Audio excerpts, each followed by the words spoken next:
Welcome back. Maine has lots of history, even when it comes to crime. If you're looking to take a step back in time to learn more about it, there's a new exhibit opening at the Maine Historical Society. It's called Notorious. Joining us this morning is curator Jamie Rice. Thanks for coming on. Appreciate it. Thank you for having me. Yeah, first of all, according to Webster's, notorious is often used to describe someone or something negative or bad and widely and unfavorably known. And Jamie, talk about what inspired you to feature this bad exhibit that's actually pretty good.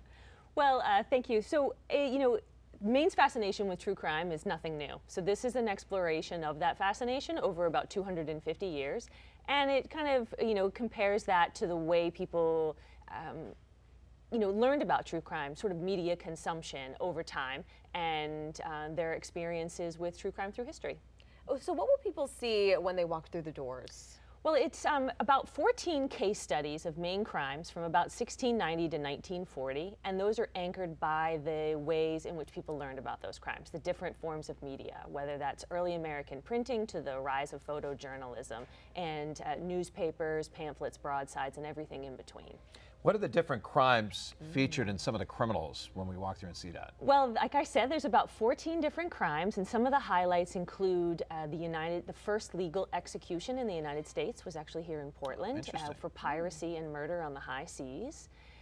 And we also have a really famous crime of Beringira Caswell, also known as Mary Bean, which was a mill girl's tragic death in Biddeford and Saco. It was a media sensation. And then, of course, the Brady Gang shootout in Bangor in 1937. Any big surprises for you, curating this, or anything that you didn't realize, or were you kind of familiar with most of it, before? Well, doing research for as long as I have in Maine history, we sort of knew a lot of these crimes just from my co-curator Tiffany Link and I from our research. But what was surprising is the way that people talked about crime through history.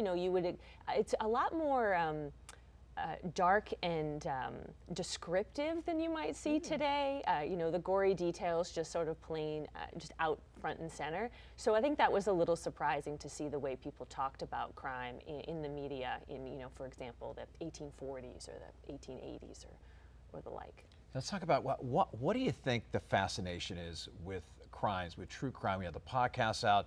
People love the TV shows, the NCIS and some of the podcasts we have on there. Why do people love this so much? So interested. So we actually have a little tidbit in the show about that. What are people's fascination with true crime? And whether that's everything from voyeuristic interest to public safety concerns to psychological need to being rules followers and wanting to make sure that people are brought to justice. I think there's a lot of, but the study of why people are fascinated with true crime still has a lot of exploration that's left to be done. Can you walk us through how you approach co-curating something like this? Like, where did the work begin and that process? So picking the crimes to focus on was challenging. There are a lot of crimes to choose from. So really kind of getting together an outline and then doing research. And of course with an exhibition you want to be able to have objects that tell those stories. So then taking your list and comparing it to what objects are available. And then a lot of other museums and libraries lent pieces to the show to be able to tell those stories. So pulling together the object list is a big part of it. And then of course writing the content. And then the countless hours that go into writing, reviewing, rewriting, and reviewing again. One of the things, you kind of touched on it for a little bit. Let's talk about how the media covered crime. This goes way back to what, 1690 into 1940. Wow. Yes. So it goes from newspapers, obviously, radio, TV was just starting, a lot of black and white pictures. So this is like way back in the time machine. Way back. So in 1690, there wasn't an American newspaper per se. There was a one-off that only lasted one issue. But it was mainly through books or pamphlets that people got their news. So we start with Maine's connection to the Salem witch trials. There was a Maine man who was executed for witchcraft in Salem. And how people learned about that was essentially through books. And then we dive into how the newspaper evolved over time. Maine's first newspaper is in 1785, so that's a big difference.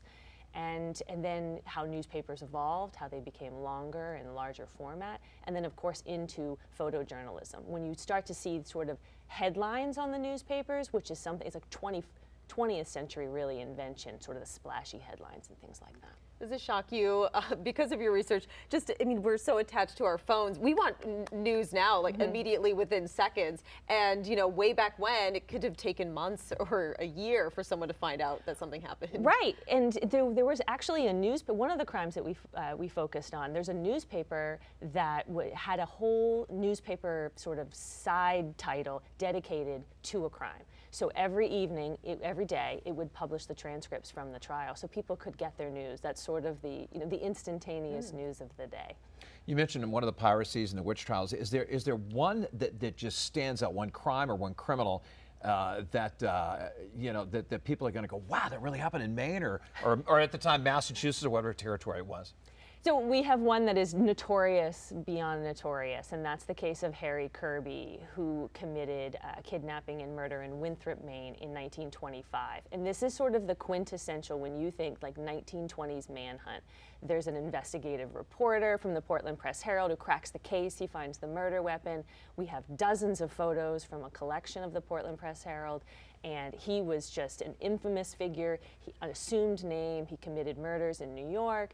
Just everything that you can imagine. When you think Notorious, that is sort of the picturesque crime that really kind of splashed across the newspapers. Wow, okay, that's hooking me in. I want to see this. So can you remind everybody of where you're located and also when they can come check out the exhibit? Absolutely. So the exhibit opens today. It's open until December 31st. We're open at the Maine Historical Society, which is in downtown Portland, Maine, near Monument Square. And we're open Tuesdays through Saturdays, and we really hope people have an opportunity to see it. We also will be launching some online resources later this month and have a full suite of materials available on the Maine Memory Network, which is our digital humanities platform at Maine Historical Society. Yeah, I love history, so it's great to look at. Great, thank you. Thank you so much for your time this morning. Thanks.